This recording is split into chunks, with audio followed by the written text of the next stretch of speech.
Well, we're going to repeat what we did last week. So, from the top. So here I am at beautiful Earthquake Lake in Madison County, Montana. Hey, fun fact, this actually used to just be a river until the 1950s when an earthquake rolled through Montana and landslide, natural dam, and now we have Earthquake Lake.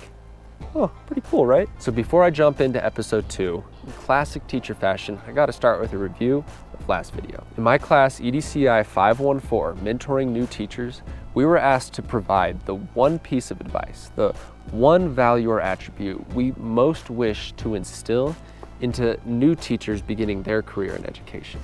And for me, it was to treat and perceive students first and foremost as human beings. Everyone's opinion and perspective needs to be heard and valued equally. Yeah, I know kids say the darndest things, but those darn things are often chock full of wisdom and curiosity if you just listen, which is the perfect lead-in to this week's video.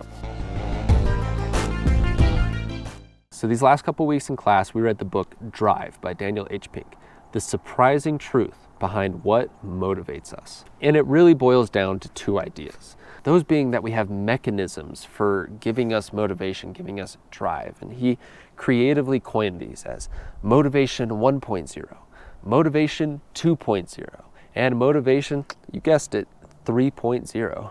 Very creative. Building off that, he argues that our drive as humans is built on 3 pillars, those being autonomy, mastery, and purpose. Autonomy is personal freedom, mastery, a growth mindset, and purpose is your internal motive. So let's dive in, shall we? The book begins reviewing a 1949 study done by Harlow, who gathered 13 small monkeys, put them in a laboratory with these puzzling contraptions, and was organizing the reward system. He was collecting raisins to give to these monkeys once they solved the puzzles. But something surprising happened. Before he could organize the rewards, the monkeys just jumped to it. They just started solving the puzzles. They did it really efficiently, often in under a minute. This puzzled Harlow, pun intended. A quote from the book. Scientists then knew that 2 main drives powered behavior. The first was biological drive. Humans and other animals ate to sate their hunger, drank to quench their thirst, and boinked to satisfy their carnal urges. But that wasn't happening here. Muy interesante. But the study was a success. It still led to efficient performance by the monkeys. So what gives? Another quote from the book. To answer the question, Harlow offered a novel theory, what amounted to a third drive. The performance of a task, he said, provided intrinsic reward. The monkeys solved the puzzles simply because they found it gratifying to solve puzzles. They enjoyed it. The joy of the task was its own reward.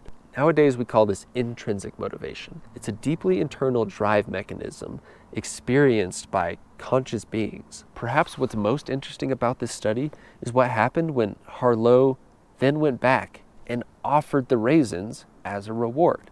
Well, as you guessed, this decreased performance.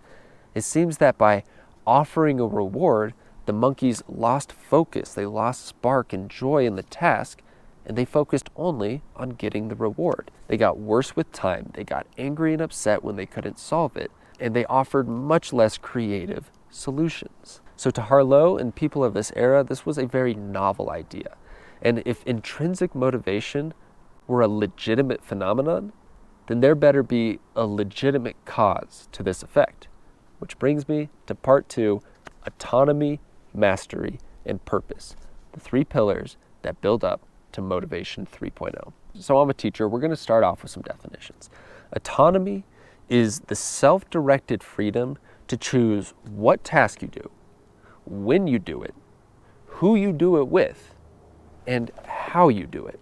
Self-directed freedom over one's life. Mastery, becoming better at something that matters, aka a growth mindset. Compliance doesn't lead to mastery, engagement does. And finally, purpose, a cause greater and more enduring than oneself. Motivation 3.0 replaces profit optimization with purpose optimization. So in hopes to avoid any abstractions, I want to start off with some concrete examples. And man, we're living in one right now. 2020, it's a strange year. And one of the many, many themes that we're learning this year is that those weekend warriors, those office soldiers who have been released to work at home are finding a sense of freedom. And ask any big tech firm out there, these at-home workers are not going away anytime soon. Let's roll the clock back about 80 years. So CEO William McKnight from the company 3M, they're the ones that make like tape and glue and stuff, they have a lot of money. He has a famous quote, "Hire good people and leave them alone." However, he didn't just say these words, he lived by them. He encouraged his employees to spend 15% of their paid work hours pursuing a project of their choosing. Among many interesting ideas, this 15% time was actually the birthplace of the Post-it note. Yeah, the Post-it note, now more valuable than the GDP of some small countries. That's quite the invention. Let's roll the clock forward. How about Google? You ever heard of them? They actually took William McKnight's theory and bumped it up. Google encourages their employees to spend 1 day a week, that's 20% of their time, pursuing a project of their choosing. Now, what has this led to? Oh, try Google News, Google Translate, Gmail. You ever use any of those? In fact, Alec Proudfoot, a Google engineer, once said in a TV interview, just about all the good ideas here at Google bubbled up during 20% time. And that, my friends, is just autonomy over task and time. This book, Drive, offers a bunch of other examples about autonomy over team and technique as well. Now on to mastery in two related concepts, flow and engagement. It's no lie that public school lacks engagement. Ask any student or teacher out there, but the question is, how do you promote engagement? Well, as it turns out, engagement isn't an end goal. It's actually just a byproduct of pursuing growth. It's a byproduct of mastery. Here's an example from the military. So about every year, 1,200 or so new men and women jump into basic cadet training before starting their 4 years at West Point Academy. However, by the end of that first summer, about 5% of new cadet hopefuls will drop out. There were 4 researchers who were hired by the military to quell this dropout rate and learn what was the best and strongest predictor of success. Was it athleticism? Was it intelligence? Was it leadership? No. It was actually a much less cognitive, much less physical trait known as grit, the perseverance and passion for long-term goals. As it turns out, students' own ratings of their grit was the strongest statistical predictor of their success 4 years down the road. I mean, we've all been told it before. If you're willing to work hard to accomplish your goals, you will accomplish them. This is just evidence of that saying. So cool, mastery. It's this lifelong pursuit. It's a mindset, but how do you measure it in the moment? Well, that's where the idea of flow comes into play.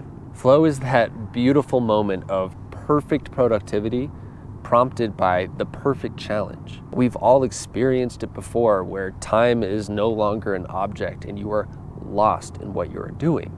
As the saying goes, time does fly when you're having fun. And you know who is the absolute best at flowing from one joyous moment to another, totally animated by possibility, dedication, and wonder? Children. It's too bad that every kid has that one experience with an adult who shames them for acting childish. I'll let you marinate on that for a second. It's kind of an abstract idea, so let me offer you a study from academia coming out of the University of Rochester. So these researchers, they were studying mental health. And what they did is pretty interesting. They found some soon-to-be graduates, and they simply asked them one question. What are your goals in life? Now, answers were all over the place, but they typically fell into 2 categories. There were intrinsic goals like improving their life or lifelong learning or growth. And there were extrinsic goals like achieving wealth, achieving success or status. The interesting part of the study is what happened a few years down the line when these researchers found these students again. They asked all the students who had accomplished their goals about their satisfaction, well-being, and mental health. Those who had intrinsic goals and were accomplishing them reported higher levels of satisfaction and well-being, as well as lower levels of anxiety and depression since their college years. Those who had set extrinsic goals for themselves and had accomplished them, they had some money in the bank, they reported satisfaction and well-being at the same level as when in college. And in fact, their anxiety and depression rates increased. So there's a handful of examples describing the 3 pillars of intrinsic motivation. Finally, let me offer you a personal example of how I might put this into place as a mentor in education. So here's my example of a calendar that I devised that could be given to a new hire teacher for their first year in education. I'll give you a break from my voice for a minute, just let it breathe.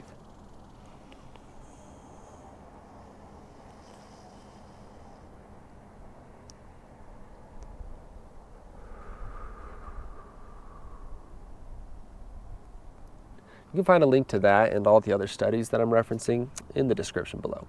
Let's wrap this all together in a final conclusion.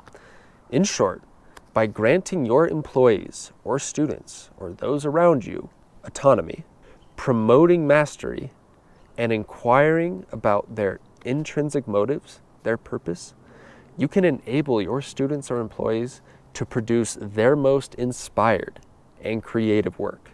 Once you have the structures in place in your organization, employees are more dedicated. They want to make you proud. They want to see the company grow. They want to see themselves grow. Does any of this resonate with you?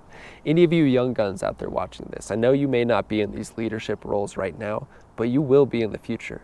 So I gotta ask you, if you were Michael Scott, how would you run your Dunder Mifflin branch?